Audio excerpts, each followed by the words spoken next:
So as we've been talking about for these last 3 weeks, the first 3 weeks were all about the church's relationship to the government. Again, as we look at some of the hot topic issues that we're dealing with, obviously with the election and kind of a contentious election, that was a good time to look through what is the church's relationship with government.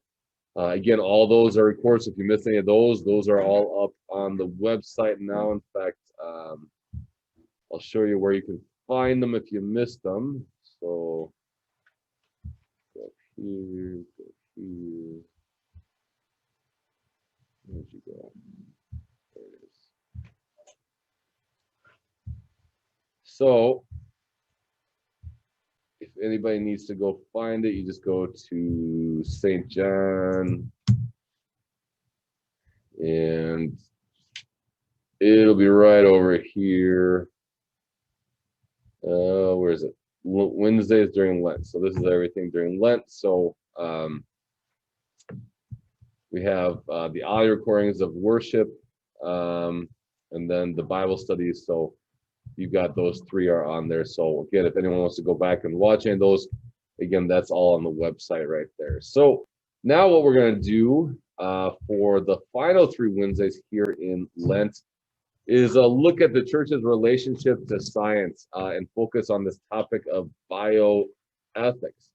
And obviously, the reason for that is, we're, rolling out on a very large scale this COVID vaccine. And so as we look at the issue, with COVID, with the vaccine, it's a good time to refresh ourselves, or maybe for the first time, dig into this topic of bioethics. So what we're going to do tonight is first, there's a handout back there, and we're going to walk through this. I'll share with you folks online. And then we're going to use this as kind of just a starting point, and then we're going to look at a basic introduction to a few principles of how we are to look at this topic of bioethics. And what we're going to do then next week, and then the last week, is we're going to apply this to different areas.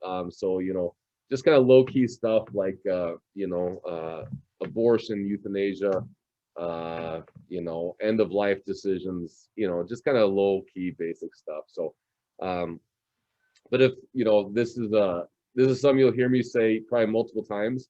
If someone asks me if I'm for or against euthanasia, I always say I'm very much for euthanasia because I am pro teenagers in Japan. So.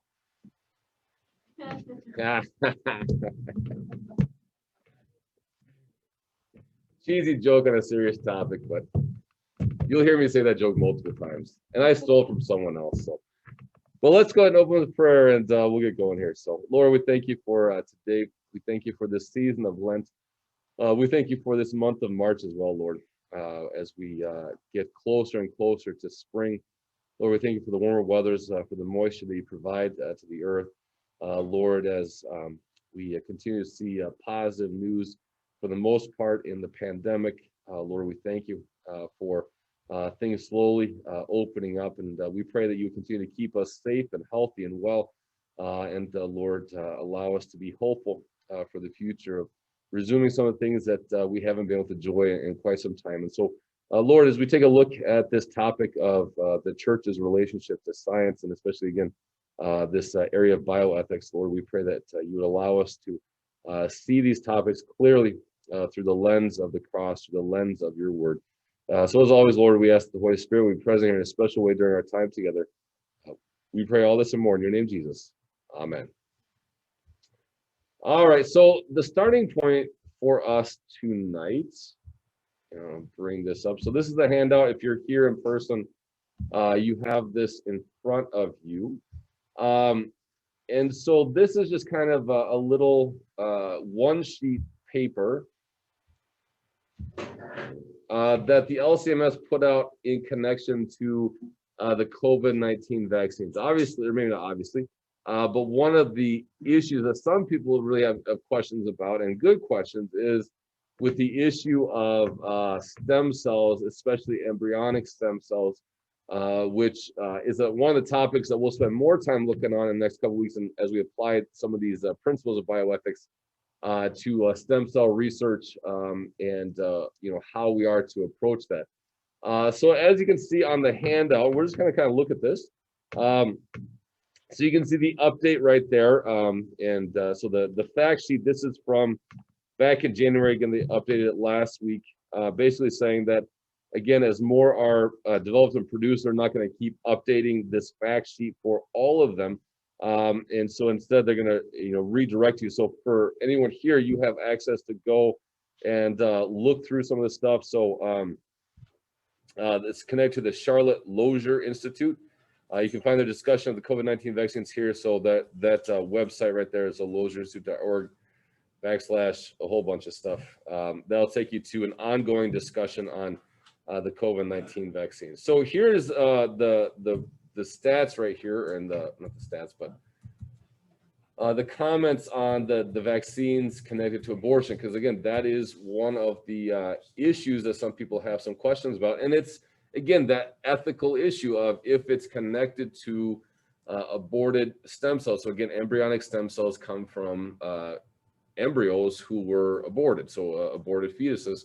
And so again, and we'll talk about this again more next week or the week after, the differences in types of stem cells. So you've got embryonic stem cells, you've got adult stem cells. So adult stem cells obviously are taken from adults, embryonic are taken from embryos. And so there is that sticking point of, if you have a vaccine or other medical procedures, medical innovations that are connected with embryonic stem cells, is it ethical for me as a Christian who is pro-life to take part in that? And so again, this just helps guide the thinking and the conversation on that. So you can see that first section here. So it says COVID-19 vaccines and abortion. So reliable information on the sourcing and testing of COVID-19 vaccines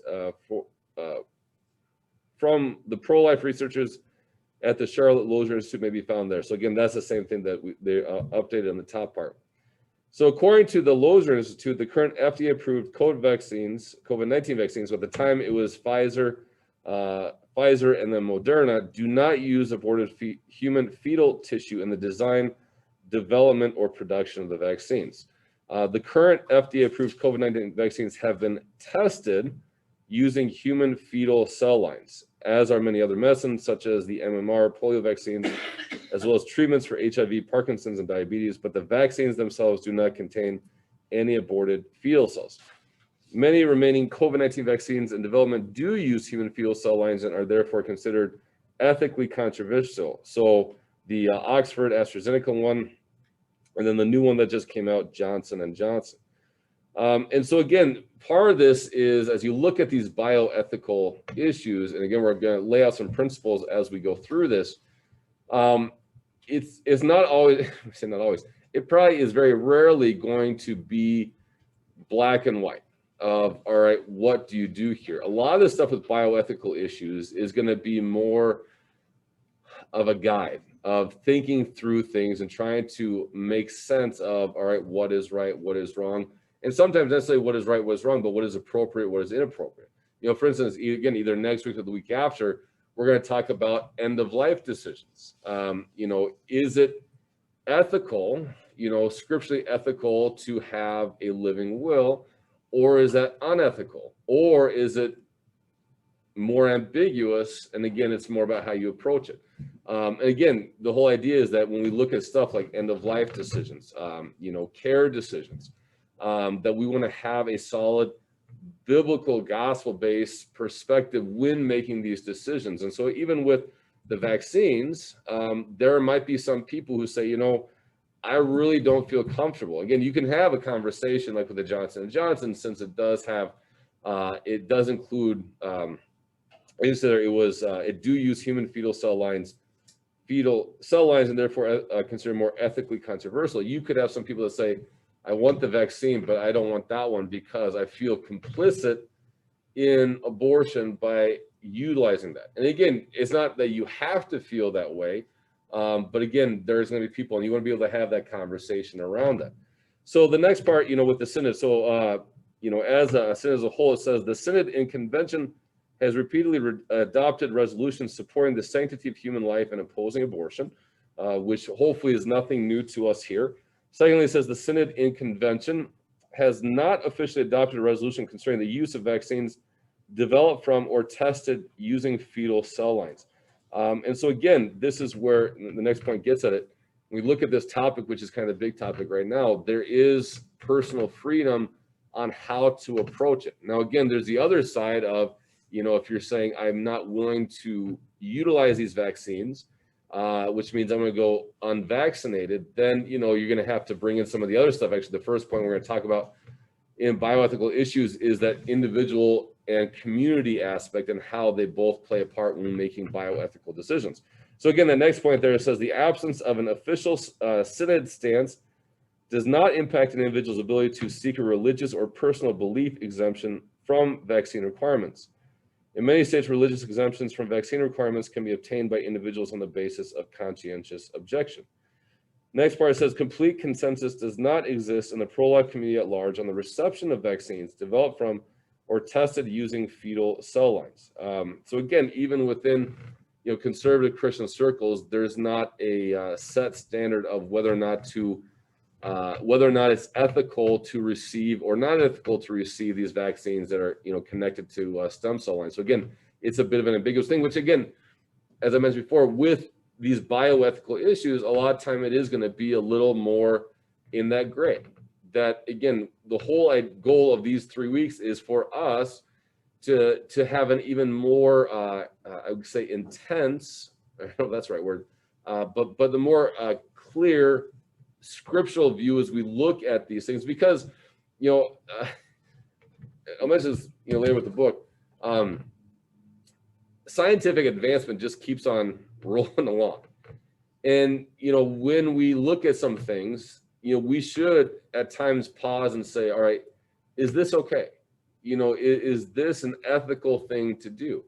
Or are lines being crossed as, again, advancements keep, tracking along?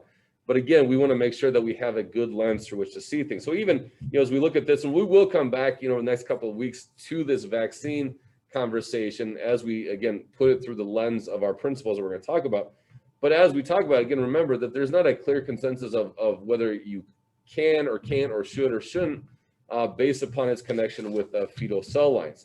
So then the next, on the backside, so the Commission on Theology and Church Relations, so it's sometimes, or maybe you haven't, it's called the CTCR. So when hot button topics come up or more contentious topics come up, oftentimes within the synod, they'll send it off to the CTCR and say, all right, you guys write up a paper on what, where we should stand on this. So, sometimes they get given, names that kind of make fun of them because of the higher of the hires. So they're great guys, though, I think. I have no clue who's actually on the CTCR.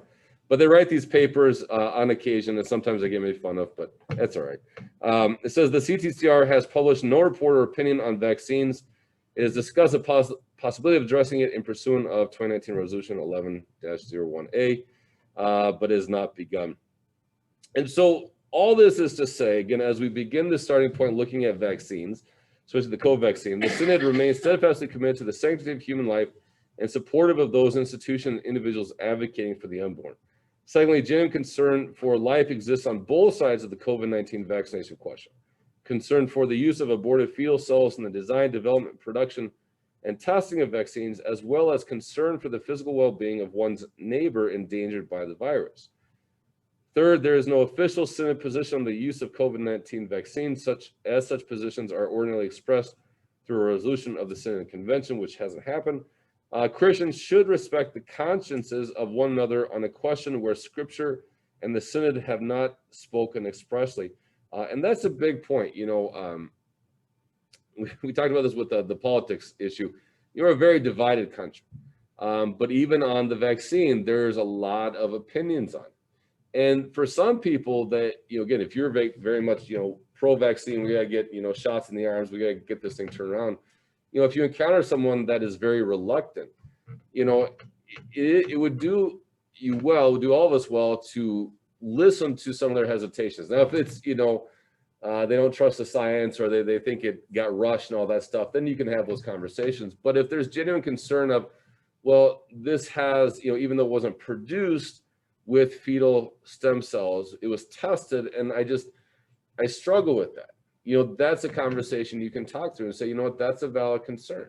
And let's weigh those, pros and the cons of, vaccinated versus not vaccinated, which again, as I talk about here, again, you have the concern for, we want to be pro-life. And if we're, getting a vaccine that's connected with aborted fetal stem cells, does that make me complicit with this?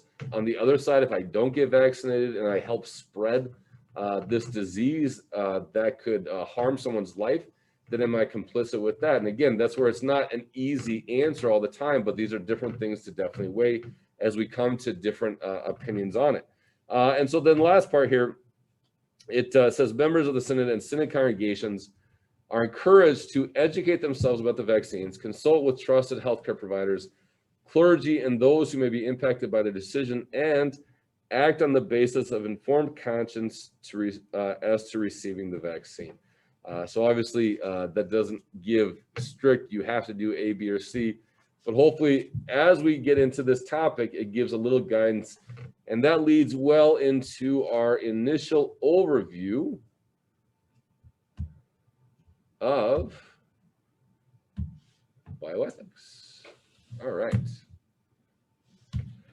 Whenever I, what are you doing here? I think I started on the end. Escape. Go back to the beginning. There we go. Whenever I say the word bioethics, how many of you have ever seen the movie Billy Madison? Business ethics. I always think bioethics. Bioethics. So what we're going to be looking at, it's based upon a really neat book. And so one of the greatest, I'll show this up, it's called Bioethics by a guy named Gilbert Melander. There's actually some videos on YouTube of him presenting on different stuff. So I took a class at the seminary, many, many moons ago on bioethics. Probably the best class, or one of the best classes I ever took. The guy who taught it was absolutely incredible. So, you've probably been around people who are like insanely smart, and you can tell they're insanely smart because you have no clue what they're saying. This guy was insanely smart, but he was one of the incredibly rare ones that knew exactly how to communicate to you. So just to tell you how smart this guy was, he was a medical doctor. He was teaching in med school, decided to become a pastor, went back to the seminary, and then went on to get his doctorate in theology, and then ended up teaching at the seminary. So he had a medical doctorate and a history of teaching at medical school, and then also, then teaching us soon-to-be would-be pastors. So, but this is a guy, this is sure. So I don't know if it actually happened, but I think it did. A buddy of mine, when we left, so when we graduated from the seminary, we had our quote exit interview, and so we got paired up with two professors, and then you had to give them a sample sermon, and then they critiqued that, and then they asked you a bunch of like doctrinal questions. And I'm pretty sure, like I'm 90% sure that it actually happened this way. But a buddy of mine got paired up with him. I think they ended up just playing video games for like an hour, and the guy asked them questions as they played video games. So just amazing guy. But again, his insights, especially with that medical background, and then teaching this class on bioethics, it was just incredibly helpful. And as we go through this, again, like I said, the whole idea is for us to have a biblically informed understanding of how do we approach some of these issues. And so I'll give you an example of some of the issues that we'll be looking at. So obviously, abortion is one. They got procreation versus reproduction, genetic advancements, suicide and euthanasia, end of life decisions, organ donation, human experimentation, and then embryos. And again, that's the stem cell research. And so again, some of them, we might not necessarily get to all of them, but we want to touch base on those. And again, just say, all right, how do we look at these things through the lens of biblical understanding of bioethics? So the first question is, what exactly is bioethics? So as defined by Merriam-Webster, the dictionary, bioethics is a discipline dealing with the ethical implications of biological research and applications, especially in medicine. And again, we're going to talk about some stuff, not only just the issues, but even some of the ideas behind the issues that should give us some pause sometime and think, is this really a biblical way of looking at this issue or approaching this issue? I will say, in my personal opinion, that again, with all these great medical advancements, and it is incredible, what they can do, you see that science and medicine, for I would say more people than it should be, has become almost a religion. That their hope and their salvation is in modern medicine. Now, again, like I said, it's amazing what doctors and nurses can do these days. I mean, having conversations with people from St. John who, tell me, yeah, I'm going in for heart surgery, but it's outpatient. They're going to crack my chest open. Actually, they don't do that anymore. They're going to go in with something through the veins, and they got, things, and they'll do this. I'll be home by dinner time. It's like, no clue how they do. So again, it's a wonderful thing, but again, for some people, as they look at it, it can do no wrong. And so that's always one of the things we want to make sure we're not falling into that category, that we would say, what, even though we have these medical advancements, is this ethical to do? Is it ethical to do this way? So we're going to look at a few different issues that, again, will guide our conversation on bioethics. So one is individuals in community. So one of the things that bioethics often looks like, especially in conversations, ethics in the medical field, is on individual rights. And that's especially true, I would say, in America. We're very individually focused country, civilization. But again, as we look at some of these issues, so again, let's take a look at end-of-life issues. When we look at that, we want to say, all right, yeah, we want to give these people the rights that they have, but also understand that these people, they don't live in isolation, disconnected from everyone else, that we all as humans are individuals, but we're individuals living in community. And so again, as it says there, as Christians, we understand that we live in community, we're not a bunch of disconnected individuals, but we have connections with others. And so when we look at it this way, we say that we, especially as Christians, and especially as we look at some of these topics, we're in community with God through our baptism. So in baptism, Paul says we're united with Christ in our baptism, but also we're in community with others, especially our brothers and sisters in Christ. And so when we look at these topics, again, that'll be a piece of the puzzle is, all right, again, let's pull back to the vaccine. So if I make a bioethical issue, I need to remember that I'm not going to make a decision just for an individual, but there's also an individual connected to the community. And so I need to apply that communal aspect into decision-making as well. It doesn't mean that, again, the individual rights go out the window, but understand that we are individuals connected to a larger group, both in the community, but also, especially, like I said, in the church right here. Let's see if I have a quote here. No, I don't have a quote for this one. So any thought, again, some of these might seem a little vague, but like I said, once we start over the next couple weeks applying them to very specific situations, hopefully they'll help a little bit. Does this make sense? Any questions on this first principle that will help guide us in bioethics? And as a reminder, online folks, we can hear you loud and clear, so if you want to chime in, feel free to do so. But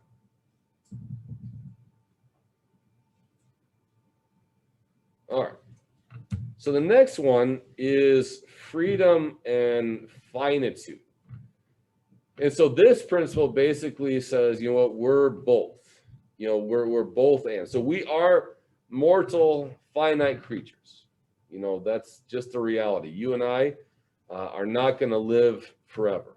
The example he gives in the book, it's a little morbid, but he says, if you threw me off of a tall building, I'm going to hit the bottom, and that will be the end of it. We don't have eternity in this body, that we're all finite creatures. However, at the same time, we're not simply people who live in this world, die, and that's the end of it. So as it says there, because we were created in God's image, and we are the crown of his creation, we are more than simply mortal, finite creatures. And so when we apply this to bioethics, we need to balance this out. So again, when you look at it again, we'll get more into this issue, because again, it's not black and white, but let's go and use this towards end of life decisions. So if we were simply finite creatures, then we would likely do everything we possibly could to keep someone alive, regardless of how that affected their quality of life, their spiritual life, their wholeness as a person. And so again, for us, we look at some of these bigger issues and say, all right, we got to balance both. It's I joke around with my wife, with Heather, that if I ever got a cold, I tell her, just pull the plug, because I'm such a wimp. Just I got a cold. You know what? I've lived a good life. This is So it's not talking about that, but again, how do we balance caring for our mortal selves, caring for our health, with also our calling to be God's representatives, to care for the whole person, to care for their dignity as people, to make sure they're treated as more than simply creatures that we're keeping alive on machines, just because we don't want their physical life to end. And again, it doesn't mean it's an easy answer, but it's something to balance. And this one, I do have a good quote. Again, this is from Melander, and he puts this really well. So he says, make sure I got the right one. He says, the zealous desire to know, to probe the secrets of nature, to combat disease, all that is an expression of our creative freedom from the limits of the given, the freedom by which we step forth as God's representatives in the world. But a moral vision shaped by this Christian understanding of the person will also be prepared to say no to some exercises of human freedom. The never-ending project of human self-creation runs up against the limit that is God. It will always be hard to state in advance the precise boundaries that ought to limit our freedom, but we must be prepared to look for them. We must be prepared to acknowledge that there may be suffering we are free to end, but ought not to. That there are children who might be produced through artificial means, but ought not to. That there is valuable knowledge that might be gained through use of unconsenting research subjects, but ought not. And so again, that's part of our calling to be, God's agents in the world, again, made in the image and likeness of God, but at the same time understanding that we are not God, that we are finite creatures. And so again, trying to balance those things out, because again, I think that is one of the temptations with science and medicine, is to say, what, we've accomplished so much, look at how powerful we are, look at how divine we are. We might not actually put it that way, but again, that could end up being the temptation. So when we look at some of these topics, how do we balance the reality of our finite nature with also our calling to be God's representatives, to do good in the world, to care for people, to use God's creation to glorify him and to care for others. So again, that will come into play as we look through this as well.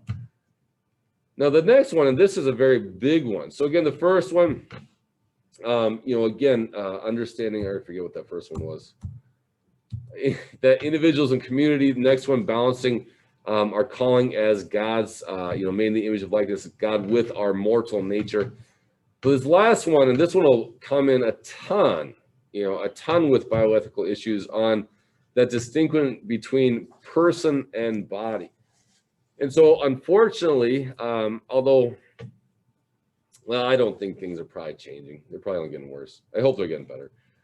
But a lot of people distinguish between living human beings and persons. So oftentimes personhood is defined by criteria of certain capacity. So in other words, there are people who say, you know what, this person who has mental and physical limitations, they might be a living human being, but they don't qualify as a person. They don't have that personhood because they're lacking A, B, and C criteria. Again, this is often applied to those who are the most vulnerable. So we talk about the preborn, those that, again, haven't been born yet, but we'd say those are, some might say, they might have a human body, a developing human body, but those aren't people.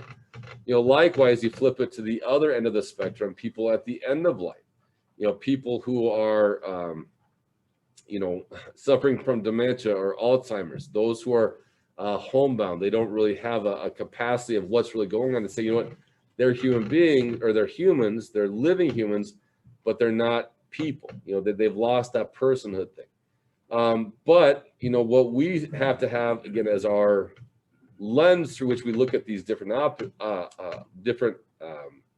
issues is, as it says there, regardless of any physical or mental limitations, a person is a person and who is to be treated as such. And again, as Horton famously said, what does he say? A person is a person, no matter how small. Yeah. The teacher nailed it. Nice.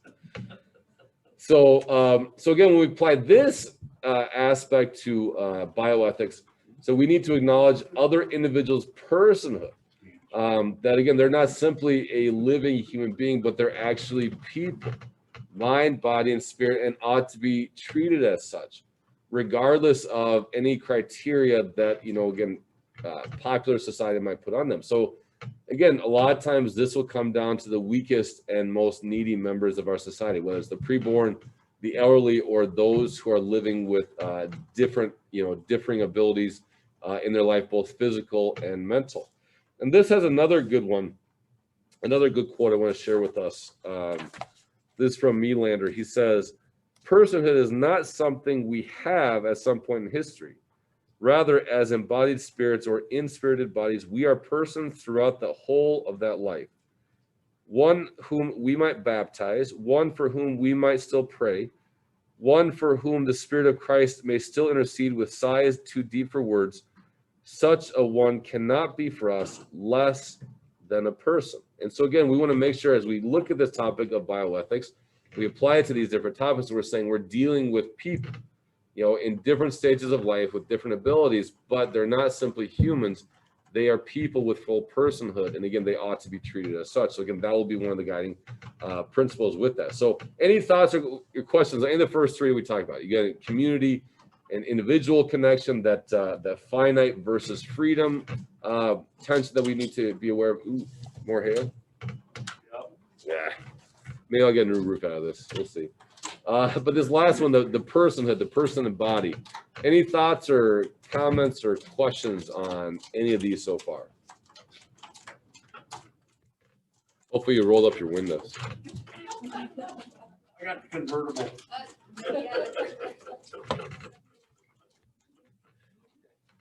Everybody staying at home is like, we made the right decision. Especially the Audettes down in Florida. They're probably like, it's 80 degrees and sunny here. 40 and hailing here. Yay. All right. So the next one, and again, this will be another thing where these last few couple of guiding principles, hopefully it'll at least get us thinking through some of these topics. And suffering is an interesting one. And throughout this book, Melander really, hits home on the reality of suffering and how we are to look at different issues of suffering through this lens. And he starts out with a really important point. He says, for Christians, at the heart of our belief system is a suffering, crucified God. And so this can and will impact how we view suffering.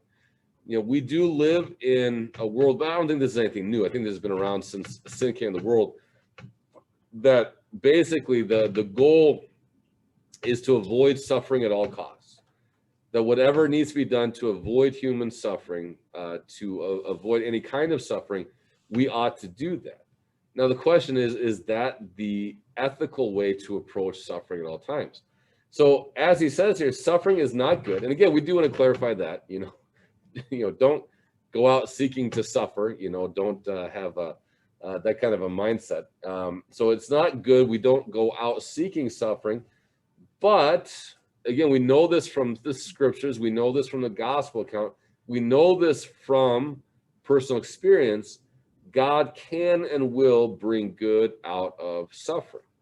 And so if we understand that suffering is not a good thing, but God will still use it to bring glory to himself and will ultimately bring good into our lives through suffering, it should change how we look at suffering, whether for ourselves or other people. So again, on the one hand, we care for those who suffer. That's a no-brainer, so again, I'm not, we look at these different issues, I'm not going to say, hey, if you know someone's suffering, just, let them go. They'll be fine. Just don't worry about them. So we do care for those who suffer physically, mentally, emotionally, spiritually, relationally. But on the other side, we have to acknowledge a reality. And again, this is something that I would say is somewhat contrary to our modern culture. So we do understand that we cannot and should not imagine that we can eliminate suffering from the human existence. All right. As long as we live in this sinful and broken world, suffering will be a reality. The only one that can fully and completely eliminate all suffering in any form is God himself. And so we should care for those who are suffering, but also acknowledge that, again, we are not God. Doctors are awesome, nurses are awesome, but they're not God. Researchers are great, but they're not God. So they cannot do what God can do. So they cannot eliminate suffering from the existence of the world. And we should also connect to that, simply because we see it in the scriptures, we see it in our lives. We shouldn't imagine that suffering has no point or purpose in our lives. And this one on a very lesser degree, again, we're going to apply this principle when we look at some of the bigger topics, but on a lesser degree, especially for those of us who either have raised kids or are currently raising kids, we understand this reality that sometimes you have to let your kids go through hard times. You have to allow them to suffer, because that through that suffering, they will grow. That ultimately, in the end, that moment of suffering, if it's, going, like, I don't want to embarrass, my children, but they're not here, so whatever. I'm going to tell. But I'll just say one of my children is just at times over the top, shy, and just reserved. And so there's been a couple of instances where this particular child, is in tears, saying they don't want to do something because they're scared of what will happen, and I'm not talking about dangerous situations. I'm talking about like going on a class trip. And so even though I might come across as the bad guy, I'm still knowing this is going to be good for you. I know right now you think that you're suffering, but through this, you'll grow closer to other people. It'll grow you closer, allow you to make friends. This will be for your good. So I'm going to allow you to suffer. In fact, I'm going to force you to suffer what you consider suffering, because in the end, it will prove to be productive for you. So again, that's a smaller scale. But when we apply that same principle to some of these other bioethical issues, we do need to at least take that into account, that, again, that part that suffering doesn't exist for no reason, that, again, God can and will use suffering, even physical suffering, for our ultimate good. Chuck. Suffering keeps us humble. Yeah. It's, it's a reminder of, who we are, but also who God is, and also reminds us of where our eternal home is. This world is a great gift, but this isn't our eternal home. And we thank God for that. We have something else to look forward to. And so again, to Chuck's point, it keeps us humble. And the thing is, if we forget these truths, if obviously, hopefully we never forget that we should care for those who suffer. But if we start to get this idea that we can end all human suffering in any way, shape, or form, or we start to think that suffering has no purpose, it's pointless, then when we look at these bioethical issues, these medical issues, things can start to go awry. So we have to remember to keep things in balance here. So this last part says, when applied to bioethics, we need to figure out how to care for those who suffer without falling to the temptation of making the elimination of suffering the highest goal. That again, the whole idea that we can eliminate suffering and that's our goal in life, that will lead us astray, and also then probably lead us into making some decisions bioethically that may not be consistent with what God's word says. And likewise with this one, I will share with you again a really nice quote from Dr. Melander. He says, unless we are thus of two minds, so understanding suffering as an evil which can nonetheless have meaning and purpose, medicine is likely to go awry. It seeks health, but not capital H, health. The doctor is a caregiver, but not, we must remind ourselves, a savior. Ultimately, all of medicine is no more than the attempt to provide care for suffering care for suffering human beings. That care, however, cannot by itself offer the health and wholeness we ultimately need and desire. If we respect the moral limits that ought to bind us, we will not always be able to give people what they desire. We may not be able to give the infertile couple a child, the elderly man an old age free of dependence, the young woman freedom from the child she has conceived, parents the healthy and, quote, normal child they had wanted, the terminally ill patient a painless death.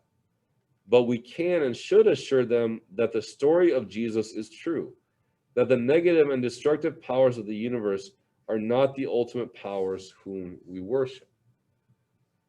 So any thoughts on that principle right there of how we handle and look at suffering when applying them to the bigger issues?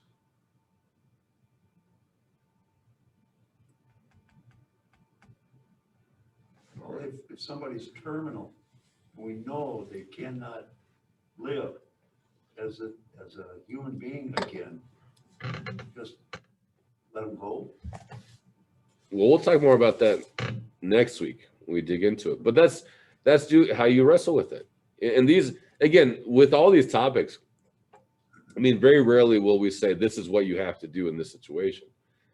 Most of these issues is, all right, how do you apply these principles? That, you know, again, we are individuals, but we live in community, that we're finite creatures, but at the same time, we're immortal creatures because we are made in the image and likeness of God, that, you know, we deal with everybody as people. So again, on that situation, if you have someone, and it's hard, that is, I don't mean to laugh at it, but it's, oh my gosh, you know, end of life, especially now with modern medicine, that, you know, people are able to stay alive so much longer.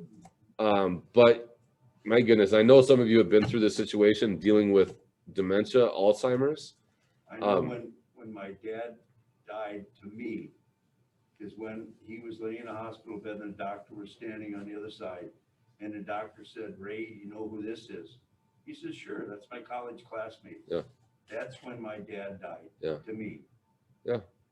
And it's, those are situations where you sit there and, you know, again, at the end of the day, when we have to make choices in regards to bioethics, especially those ones that there's a lot of grayness to it. You know, I hope and pray for all of us that we lean on God's grace and say, you know what, I don't honestly know in this, because a situation like that, it's like, what's the right decision? You know, do you do everything you can to keep them physically alive, and physically they're going to live for another 10 years, but mentally they don't even know who they are anymore? That's a tough decision. You know, so how do you show them dignity? How do you bless them as a person, but also understand that, again, we weren't made to live forever. You know, that again, we have a home beyond this home, that our eternal home is still waiting for us. Gosh, and that's hard, especially, you know, again, just because I've seen it so much. And again, I know some of you have experienced it, I know some of you are going through it. Then when all of a sudden, if you're having to make decisions, especially significant decisions, and you're coming from different points of view, where again, you know, we're coming from a biblical point of view, but if you have brothers and sisters that are also speaking the situation, and they're coming at from maybe a less biblical point of view, and so they're saying, you know what, whatever it takes, we got to keep them alive. You know, that they're so fearful of death that the end goal is, let's just keep them physically alive. Whereas again, we're coming from a different point of view and saying, well, is that really the best way to honor them? You know, is that the best way to glorify God? And then it creates divisions and arguments. And again, I don't mean to laugh, but it's like, it seems like such a constant theme, which is why, you know, I apologize in advance that, you know, again, we're going to go through all these topics, but it's not really going to solve any problems, because we still have to actually figure out what to do with it. But hopefully it's a little bit helpful. So let's look at the last one. And the last one is very good. Is again, obviously very pertinent with the current pandemic, is disease and healing. And again, we want to be clear, you know, God works through so many different people, and I would say especially the medical personnel, to care for this world.